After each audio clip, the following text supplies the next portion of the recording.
Alors du coup, je suis Pascal Skévy, maître composteur pour le SMICTAM d'Alsace centrale. Donc pour mettre le cadre, c'est une collectivité de 90 communes située au centre de l'Alsace avec 130 000 habitants, un territoire semi-rural, un gros centre de 20 000 habitants qui est Célestat, et puis après, voilà, beaucoup de campagnes entre les bords du Rhin et les sommets des Vosges. Alors comme l'a dit Elsa, effectivement, avant de démarrer différentes actions, on fait un état des lieux. On avait déjà rencontré un certain nombre de communes en 2012. Et 10 ans après, en fait, on avait besoin de refaire un point, puisqu'il y a eu beaucoup d'évolutions. Les communes se sont beaucoup mobilisées, hein, suite notamment aux différentes évolutions réglementaires, hein, dont qu'a évoqué Elsa. Voilà, donc on avait ce besoin de savoir où en était le territoire pour pouvoir déclencher les actions qui serviraient au. Donc, tu peux avancer sur les slides. Alors, tout d'abord, dans quel contexte on a réalisé ça? Alors, des choses qui vont sûrement faire écho sur vos différents territoires. On continue à avoir des apports de déchets verts qui sont conséquents sur les déchetteries. Donc, c'est vraiment le déchet le plus important. Donc, voilà, donc on a intérêt à limiter au maximum son introduction dans les déchetteries. Parallèlement à ça, les communes nous interpellaient aussi sur les problématiques récurrentes, hein, du brûlage, du dépôt sauvage, de ces mêmes types de déchets. Et parallèlement à ça, on était en train de monter des campagnes Ne jouons plus avec le feu et l'or vert de jardin, que je vous montrerai tout à l'heure. Voilà. Donc du coup, on s'est dit maintenant, voilà, on va redonner un coup de boost sur ces thématiques. Les différents objectifs, c'était forcément de connaître les pratiques pour renforcer les liens sur le terrain, euh, savoir ce qui s'y passe concrètement, qu'est-ce qui est fait envers les habitants, de quoi ont besoin les communes en termes de technique, en termes de communication. Euh, Étudier aussi qu'est-ce qui était fait au niveau du broyat, puisque c'est des choses qui nous tiennent à cœur et il y a beaucoup, beaucoup, beaucoup de déchets de branchage. Voilà, donc on voulait avoir aussi un état des lieux sur cette pratique et bien sûr partager toutes ces expériences entre collectivités. C'est ce qu'on est aussi en train de faire ici. Alors, je ne vais pas rentrer forcément dans les détails de l'enquête, mais au moins vous montrer la méthodologie qu'on a employée. Donc, on est parti sur un format électronique relativement court, hein, vingtaine de questions, dont toute une série vraiment sur la carte d'identité en fait de la commune, hein, pour bien avoir le bon contact, les bonnes informations, une estimation de globalement ce qu'il y avait concrètement sur la commune, hein, les quantités les espaces, les quantités d'espace, les quantités de déchets, les quantités apportées en déchetterie, des choses très, très pratico-pratiques. Et puis ensuite, des questions directement sur les techniques, les pratiques employées pour l'entretien des espaces, les pratiques employées pour la valorisation du coup des déchets issus de cet entretien, quelle relation avec le public et, et du coup quels étaient les besoins, comme je l'évoquais avant, en termes d'accompagnement technique, de formation, de communication, etc. Alors du coup, on interrogeait aussi sur qui qui est-ce qui répond concrètement à cette enquête, hein, soit l'élu, soit l'agent technique, soit les deux ensemble. Voilà, et ensuite une relance, et les élus nous avaient demandé quand même un taux de réponse de 90% dans la mesure du possible. Voilà. On va passer à la slide suivante. Donc en gros, qu'est-ce qui en est ressorti? Donc il y a eu 78% de réponses, hein, donc trop loin de l'objectif. Donc on part quand même sur un panel de 70 communes, ce qui est extrêmement représentatif. Donc pour vous donner un ordre d'idée, on n'a pas non plus fait ça en mettant la pression. On a envoyé un premier mail avec le questionnaire au courant du mois de mai. On a relancé au courant du mois de juin pour avoir un maximum de réponses. Et puis, durant l'été, on a profité pour une petite relance téléphonique, puisque c'est des périodes qui sont des fois plus propices aussi à avoir des réponses. Et du coup, voilà, ça donnait un panel qui était extrêmement représentatif. Donc voilà, en fonction des communautés de communes, il y a plus ou moins de réponses, mais vous voyez qu'on se retrouve quand même globalement entre 60 et 90% de réponses en nombre de communes, donc ce qui est extrêmement satisfaisant. Au niveau des répondants, voilà, pour la moitié, ce sont des élus qui ont répondu, de plus de 30% des agents techniques, et puis un petit panel de 15%. Alors, du coup, sur la slide suivante, on va voir juste quelques synthèses en fait, de ce qu'il en ressort, hein, pour donner un petit peu une idée. Voilà, on se rend compte que 93% des communes, par exemple, ont mis en place des techniques pour limiter les tontes. Voilà, la pratique du zéro phyto, hein, qui a été évoquée avant, est globalement mise en place. Voilà, au niveau du broyage et du compostage, il y a quand même énormément de communes qui pratiquent des actions. Alors, avec un petit zoom sur le broyage, hein, où il y a quand même 90% des communes qui sont assidues dans ces pratiques, y compris en intégrant le broyage des déchets de certains foyers. Voilà, et donc presque toutes les communes qui ont répondu ont vraiment un impact fort au niveau de toutes ces pratiques vertueuses. Alors, par rapport à tout ça, ça a permis effectivement d'avoir un meilleur état des lieux du territoire, et donc du coup d'accompagner au mieux les communes. On va le voir sur la vue suivante. La concrétisation, c'était vraiment de fournir des outils d'accompagnement aux communes. Voilà, tu peux avancer, Gaël. Donc, je vous évoquais avant une campagne, voilà, pour accompagner effectivement toutes ces choses-là. Donc, une campagne Ne jouons pas avec le feu, valorisons, où on est parti vraiment sur les alternatives, justement, au brûlage et au dépôt sauvage. Voilà, donc on a un peu pris le contre-pied de ce qui se pratique partout, hein, partout des feux, etc. Et on dit ne brûlez pas. Nous, on est parti sur l'inverse en disant voilà ce que vous pouvez faire avec vos déchets verts. Et voilà. Et enfin, on cite quand même les références de la loi et les risques pour ceux qui le pratiquent.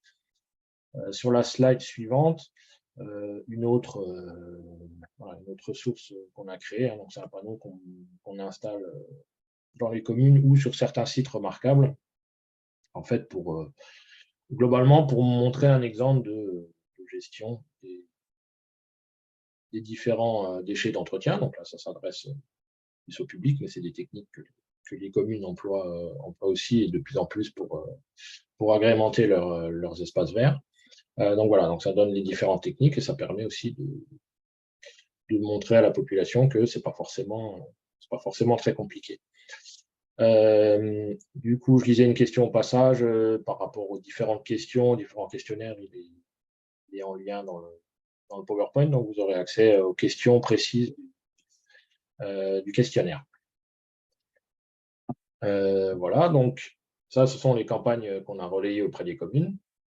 Et donc, pour synthétiser un certain nombre d'éléments, du coup, voilà, on a créé comme une page Internet spécifique, hein, dédiée aux collectivités, où on va retrouver un certain nombre de choses. Donc, les pratiques en Alsace centrale, c'est ce qu'on est en train d'évoquer. Hein, donc, il y a tous les documents voilà, avec les questionnaires, avec les résultats précis pour chaque question, pour le territoire, les différents documents, on l'a vu, notamment les campagnes, aussi les liens vers des partenaires territoriaux, hein, comme l'Afrique Grand Est, qui accompagne aussi les communes sur une gestion vertueuse des déchets verts, le CNFPT, qui fait des formations pour les collectivités territoriales, etc. Voilà, on fournit aussi des articles et des photos clés en main, hein, puisqu'il y a énormément de collectivités qui nous demandent ça, parce que pour mettre dans leurs bulletins communaux et inciter la population justement à plus brûler, à plus déposer, à faire moins de déchets. Et un certain nombre de partages d'expériences, différents liens, et notamment ce type de webinaires qui sont aussi demandés. Voilà, donc ça dresse tout ce panel, et ça a l'avantage aussi d'avoir une page internet, c'est que en fait on peut agrémenter ça au fur et à mesure dès qu'il y a des nouvelles choses, et donc du coup c'est quelque chose de très dynamique. Voilà pour cette partie. Si vous avez des questions, n'hésitez pas. Merci Pascal. Les questions qui sont apparues dans le chat étaient liées à la mise à disposition des documents. Donc ce retour d'expérience très pratique, je pense que ça a été apprécié. Avant l'intervenant suivant, je vais juste me permettre un petit rappel sémantique. C'est moi qui ai de l'écho. Avant, il y a une question sur les actions sur les cimetières. Je ne pense pas que vous distinguiez au niveau du SMICTOM les espaces les uns des autres. Y a-t-il des actions spécifiques, j'imagine, sur les cimetières, Pascal? Alors nous, on n'a pas forcément d'action très très spécifique sur ça. Après, on laisse la liberté aux communes. Voilà, donc, on incite, mais voilà, ça reste. Là, ça sera plus un accompagnement qui sera fait, par exemple, par la Fredon Grand Est, hein, qui est plus spécialisée sur ce genre de trucs. Nous, on est une collectivité territoriale, donc on n'a pas vocation à être super pointu. Mais par contre, notre rôle, c'est vraiment de distiller vers les partenaires spécialisés et de stimuler au maximum le territoire. Vraiment plus dans ce rôle-là, et c'est pour ça qu'on s'appuie aussi sur des partenaires solides de ces différentes thématiques. Merci. Donc, comme annoncé, je vais faire un petit rappel. Donc, les enjeux de la prévention et de la gestion des déchets verts sont à la fois de réduire les déchets verts, mais aussi de rechercher la biodiversité, d'enrichir et protéger le sol, de favoriser la présence d'auxiliaires et de respecter l'environnement. C'est l'ensemble de ces points qui constituent les enjeux. Et pour ce faire, vous pouvez avoir recours soit à la gestion intégrée, soit à la gestion différenciée. Donc, vous entendrez probablement les deux termes. Donc, la gestion intégrée, c'est une méthode planifiée de gestion des déchets verts qui fait appel à différentes techniques, et habituellement, elle est destinée à réduire au minimum la quantité de déchets produites et donc qu'il faudra éliminer. Donc, la gestion intégrée permet de produire moins de déchets verts. Elle se distingue de la gestion différenciée, qu'on qualifie aussi parfois de gestion harmonique, gestion raisonnée durable, gestion évolutive durable et même de gestion raisonnable. Voilà, un beau panel de sous-titres.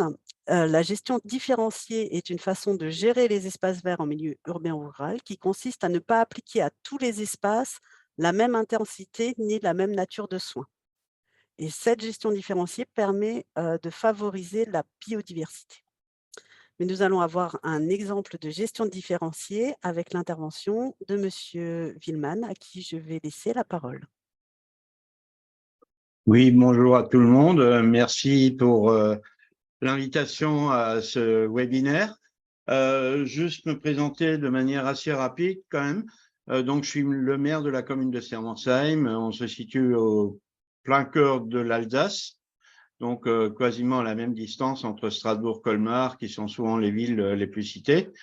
Personnellement, je suis également membre du comité directeur du SMICTOM et responsable d'une commission qui s'appelle Commission des partenariats, où on traite aussi de nouvelles formes de sensibilisation. J'y reviendrai tout à la fin. Alors, on peut peut-être passer au slide suivant. Donc, c'est effectivement la thématique, c'est voilà.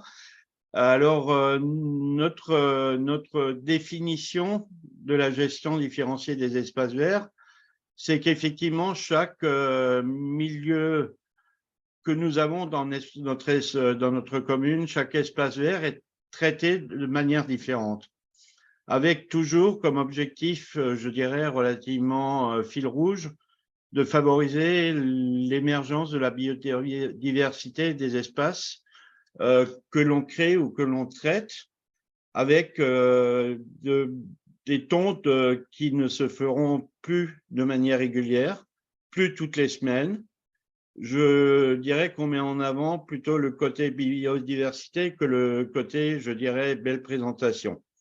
Bien évidemment, les entrées de village, on les garde quand même sous une forme accueillante, ce qui va de soi, avec une conjugaison de fleurs qu'on met également en place. Et on essaie de valoriser au maximum nos déchets verts. Donc ça aussi, c'est une action, je veux dire, qu'on a mis en place, qu'on bonifie d'ailleurs, je dirais, au fil du temps. Hein, on a donc effectivement revu de manière un peu générique toute notre gestion espace vert depuis la prise du mandat en 2020. Et bon, on le verra que l'organisation, l'optimisation des entretiens, on a essayé de chercher l'excellence à ce niveau-là, en alliant autant le confort visuel que la biodiversité, que la réduction de la main-d'œuvre sur ces espaces. On peut passer à la slide suivante. Alors, depuis 2021, 2020-2021, donc 2020, il y avait l'épisode Covid, mais malgré tout, ça nous a permis déjà de faire un état des lieux des pratiques qui existaient dans l'ancienne municipalité. Ces pratiques ne nous convenaient pas aux nouveaux élus, donc on a pu faire un travail de réflexion, de mise en place, période Covid aidant, hein, puisqu'on avait très peu de salariés présents en même temps, et ça nous a permis de travailler en profondeur, je dirais, les ressources techniques, et surtout de faire un bilan qui nous a aussi permis de dire on a l'utilisation de produits phyto, nos techniciens n'avaient pas la sermentation qu'il fallait, donc c'était vraiment notre premier point important qui se faisait finalement sur deux objectifs. C'est un, de réduire à zéro l'utilisation du phyto sur tous nos espaces, y compris, tout à l'heure on a parlé de cimetière, le cimetière, dans lequel effectivement l'utilisation était quand même la plus abondante. Donc je pourrais parler juste à la fin du moyen dont on traite notre cimetière. Et donc, le fait de faire certifier nos deux agents techniques qu'on a au niveau de la commune, pour nous, ça représentait également un point de départ d'une opération qui est plus longue, c'est celle de la formation. Et là aussi, je voudrais en toucher un mot tout de suite, c'est-à-dire que nous, annuellement, Pascal a parlé des formations CNFPT, annuellement, l'agent qui est devenu finalement le seul ETP que nous avons encore sur l'entretien, suit à minima 3 à 4 formations annuelles. Donc, soit c'est la tonte, la coupe des arbustes, soit c'est l'entretien des espaces verts avec des floraisons particulières, c'est l'entretien de prairies fleuries, c'est des plans de coupe, etc. Je crois que c'est un élément important que d'inciter les employés, nos agents, vers ces formations qui sont quand même de très bon niveau. Cette année, par exemple, il a suivi une formation du principe de comment réduire l'utilisation de l'eau. Donc, ce sont des formations que moi, j'encourage tous les acteurs à effectivement utiliser. Alors, quelle était notre évolution progressive des pratiques? Alors, on a tenu à réduire assez rapidement le nombre de tontes. Et pour ne pas générer de déchets, on est passé au mulching. Hein, donc, nous, effectivement, les tondes restent au sol, ce qui offre un paillis naturel, ce qui offre effectivement des pelouses qui, malgré tout, restent vertes. Et c'est déjà effectivement un pas énorme qu'on a fait pour réduire je dirais, la quantité de déchets verts. On a choisi aussi des espaces fleuris atypiques où on a décidé de réduire les arrosages. Donc, c'est déjà le choix de plantes qu'on a fait. Donc, on a investi, bon, globalement, c'était 7 000 € en l'an 2021 sur l'achat de plantes économes en eau. Donc, on a travaillé ça avec un prestataire local qui propose énormément de variétés de fleurissement. Et le choix qu'on a fait, c'est un choix de fleurs qui vont tenir entre 9 et 10 ans et qui nécessitent un arrosage, là on dit toutes les 2 semaines. Je peux vous dire que depuis la période chaude que nous connaissons là sur l'Alsace, ça fait 2 semaines et demie à peu près, on n'a pas arrosé une seule fois nos fleurs et pourtant elles sont vraiment en pleine éclosion. Nous avons effectivement aussi tenu à maintenir quelque part quand même le caractère Alsace de notre village et on a quand même des espaces floraux avec du géranium, avec d'autres graminées, mais ce sont des petits espaces qui ne nécessitent pas beaucoup d'entretien et qui sont pour beaucoup situés dans des endroits relativement ombragés. On désherbe manuellement ou mécaniquement, donc on est quasiment zéro phyto. On a l'ancien local qui est dans lequel étaient déposés tous les produits, il est quasiment vide. Et on respecte autant la loi que de respecter la nature. Donc, on l'a dit, au niveau des achats, on se concentre sur vraiment les nouvelles espèces de vivaces, de plantes peu consommatrices d'eau. C'est un travail qu'il faut faire et s'il n'y a pas des géraniums partout, ce n'est pas un problème. Nos habitants se contentent des espaces fleuris. Et ils ont très bien compris la démarche puisqu'ils ont été associés pleinement à notre démarche qu'on avait initiée. On utilise des bâches horticoles également pour limiter la pousse des plantes adventices. C'est notamment le cas sur le milieu scolaire ou aux abords des bâtiments publics.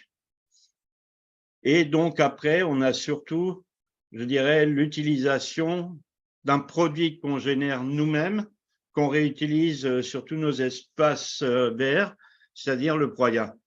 Puisque le broyat permet de limiter, je dirais, l'évaporation de l'eau, il conserve l'humidité au sol. Et c'est un produit finalement qu'on verra sous quelle forme on le produit, nous, et qu'on réutilise totalement sur tous nos espaces verts. Donc, coût de l'opération 0 €. Et on le verra pourquoi. Et donc, effectivement, c'est ce fameux broyat qu'on utilise. On peut passer à la diapositive suivante. Alors, pour arriver au broyat, donc on a créé une zone qui était effectivement à l'abandon, qu'on a transformée en zone multiservice, telle qu'on l'appelle. Alors, c'est une zone qui récupère de la terre végétale provenant d'industriels, enfin d'artisans en construction, qui, au lieu de déposer la terre un peu n'importe où, on la récupère pour nos citoyens. Donc, les citoyens peuvent récupérer de la terre végétale. Mais surtout, cette zone permet aux citoyens 2 fois par an, donc c'est en principe sur la deuxième partie du mois d'octobre et c'est sur la première quinzaine du mois de mars, d'aborder dans la zone toutes les coupes de haies. Donc, nous, on va effectivement récupérer toutes les coupes de haies des particuliers et c'est ce qui va nous donner le broyat. C'est-à-dire qu'effectivement, on réutilise toutes les haies qui nous sont apportées, qui sont broyées. Alors là, on a également une aide technique de notre EPCI, de communauté de communes, puisque le matériel a été acheté au niveau de la communauté de communes et est mis gratuitement à disposition de toutes les communes. Et donc, on organise un calendrier sur ces périodes relativement chargées entre les communes. Donc, nous, par exemple, on l'occupe un week-end entier, plus un début de semaine. En moyenne, on récupère sur 400 domiciles, on a souvent entre de 180 à 200 administrés qui viennent déposer. Donc, à peu près 50% du village amène les haies qu'ils coupent. Donc, ça, ce sont quelques photos. Et puis ensuite, vous avez le devant de la mairie, juste sur la slide d'avant, l'image du bas à gauche. Donc, c'est ce fameux espace fleurissement qui est quasiment pas arrosé. Donc là, on se situe sur la période de Pâques. l'année dernière, qui était quand même une période très, très chaude, déjà chez nous en Alsace. C'est un espace qui n'a pas été arrosé du tout dans cette période-là. Alors, on peut passer par contre à la suite. Et donc, vous voyez, on a conservé quelque part quand même des endroits où on a notre géranium d'Alsace avec le jury de fleurissement qu'on maintient, etc. En bas à droite, c'est aussi une initiative qu'on a prise. On a un jardin pédagogique. Donc, c'est un jardin où effectivement les enfants et une association Jardin de Sermersheim créent des bacs de plantation et où les administrés donnent de l'aide. Alors, c'est autant des végétaux, c'est autant des fruits, c'est des légumes. C'est surtout l'approche, je dirais, de la gestion des espaces verts qu'on a tenu à mettre en évidence et associer, je dirais, tous les administrés à faire un pas vers la biodiversité avec ces bacs de plantation, avec un entourage qui conserve effectivement tous les arbustes, le fauchage tardif, etc. Hein, donc ça, c'est effectivement une réalisation qu'on a également. Et on a poursuivi ce jardin pédagogique du côté du groupe scolaire. Et aujourd'hui, nous avons un jardin scolaire, tel qu'on l'appelle, qui est totalement entretenu par les élèves et par un maître d'école. Et là, c'est pareil, disons, l'optique, c'est effectivement d'expliquer aux enfants ce qu'est la nature, ce qu'est la plantation des légumes, l'entretien des espaces verts, l'entretien des haies et tout ce qui s'ensuit. Voilà, on peut passer à la diapo suivante. Alors donc, effectivement, là, on voit les différents sites qu'on traite de manière vraiment différenciée. Donc, ce qu'on appelle effectivement le côté prestige, c'est les endroits, les bâtiments publics. On essaie de soigner, je dirais, l'entretien. Alors, c'est pas une tonte toutes les semaines. C'est pas de l'arrosage toutes les semaines autour de ces endroits. Ce sont des endroits généralement fleuris. On chasse tout simplement les mauvaises herbes et puis on arrose, comme dit, vraiment pas toutes les semaines, pas tous les jours, ça c'est certain. On a quelques endroits dans cet espace de prestige, comme l'entrée du village, où on soigne. Là, effectivement, on passe la tonde une fois allez, on va dire toutes les semaines et demie, on fait une tonte. Ensuite, on a les endroits qu'on a dit traditionnels, c'est l'aire de jeu, c'est le cimetière. Alors, le cimetière, on demande à nos administrés de l'entretenir autour des tombes familiales. Et la commune ne fait que compléter l'entretien des familles. Et ça marche très bien. On a des familles qui ne vivent pas dans le village, on le sait. Lorsque, effectivement, le besoin se fait sentir, c'est notre ouvrier qui entretient. Mais avec la très bonne compréhension de tous les administrés. L'aire de jeu, c'est l'aire des enfants. Là, effectivement, ce sont très souvent les parents qui nous allouent un peu de temps pour l'entretien. Et c'est l'équipe technique qui complète avec une tonte allez, toutes les 2 semaines. Au niveau de l'école, on a également créé une noue. Alors, la noue, c'est surtout pour récupérer toutes les eaux de pluie. Et la noue a été ensemencée de haies et de plantes également vivaces.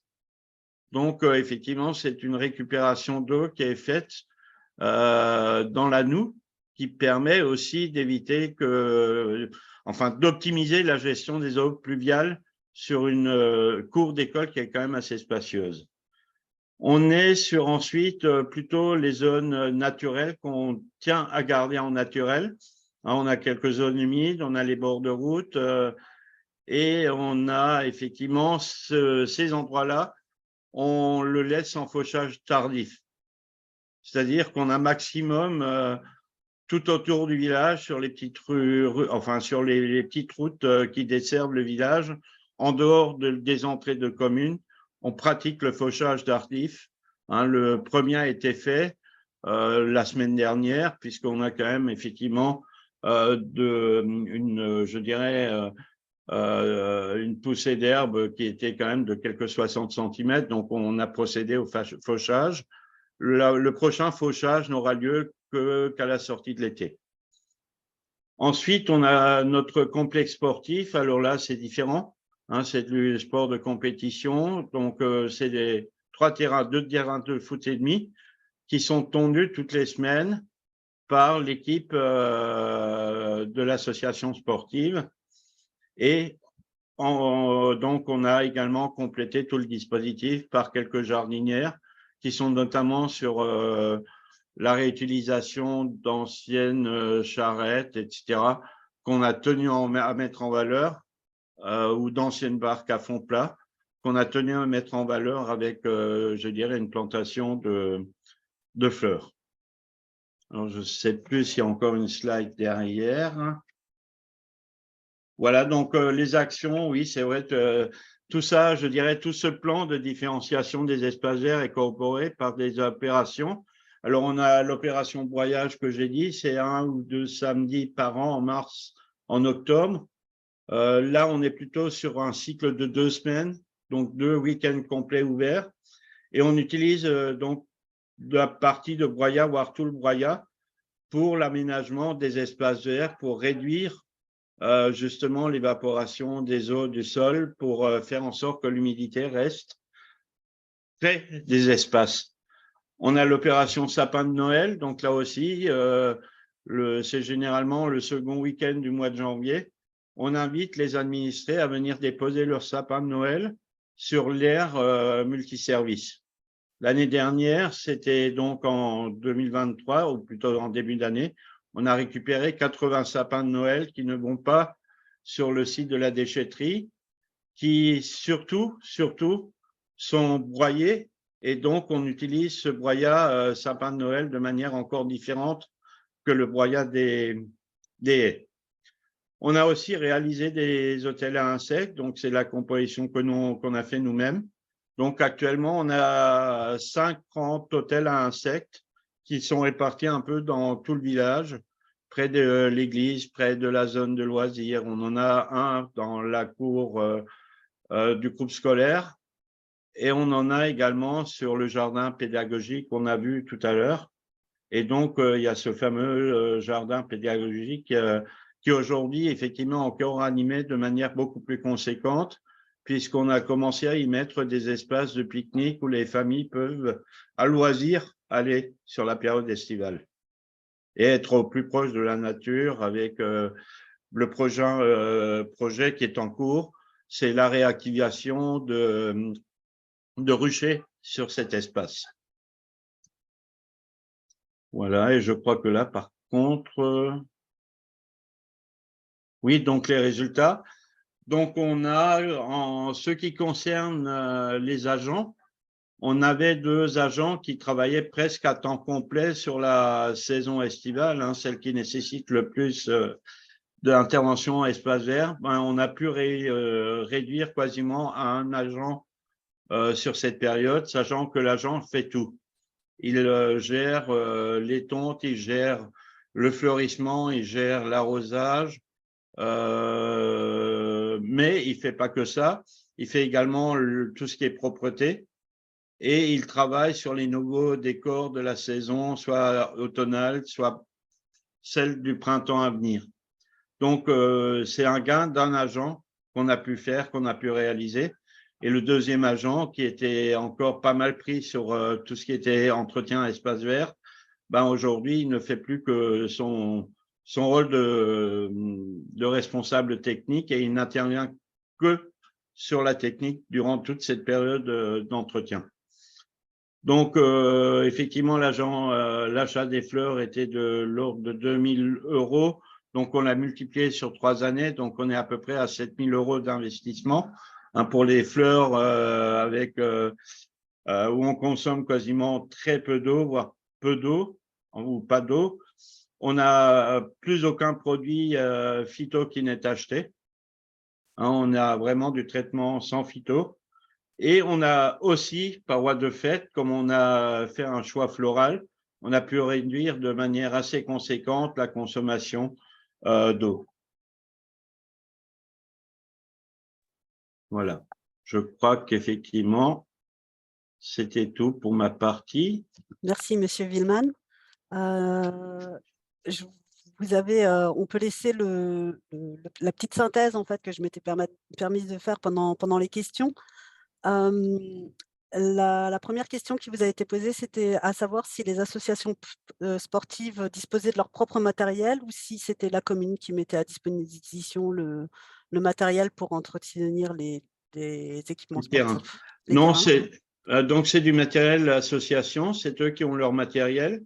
Nous, la commune, on les aide sur les traitements mécaniques, c'est-à-dire effectivement le décompactage, l'aération des terrains.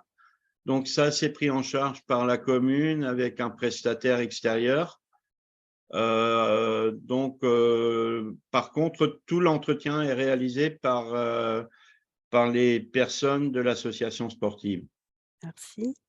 La deuxième question était relative au broyat des sapins de Noël. On vous demandait qu'est-ce que vous en faisiez?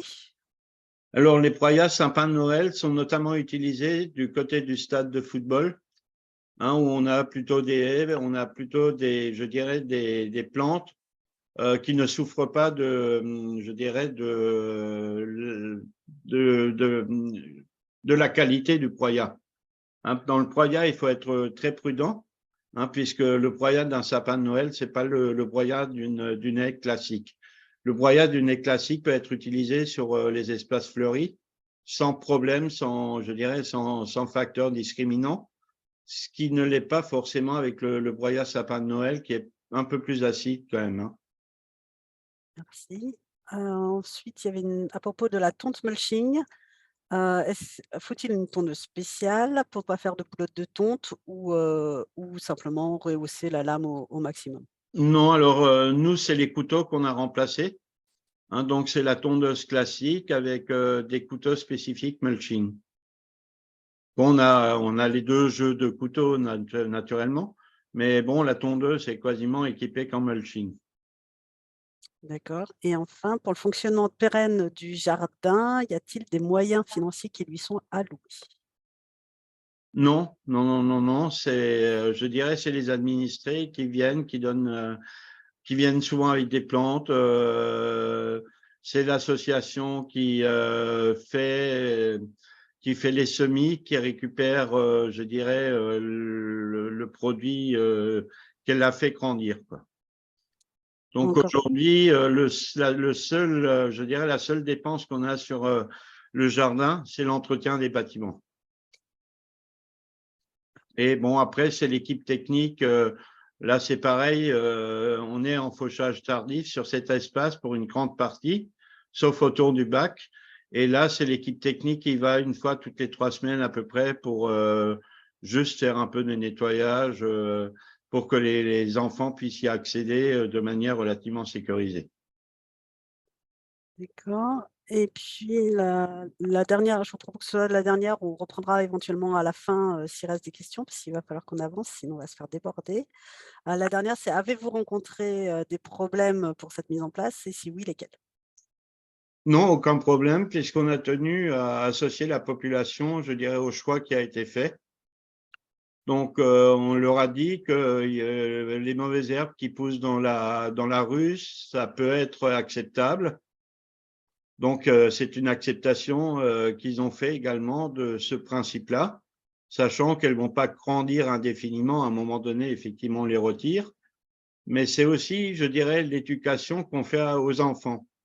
Et on a eu je dirais, un peu l'immense surprise, surtout les enfants qui travaillent sur le jardin scolaire, qui rentrent à la maison pour demander aux parents soit l'installation d'un bac de jardinage, soit l'installation d'un jardin tout simplement, soit le remplacement d'un espace qui aujourd'hui était minéralisé par un espace fleuri, en prenant effectivement le même principe de fleurs qui sont économes d'eau.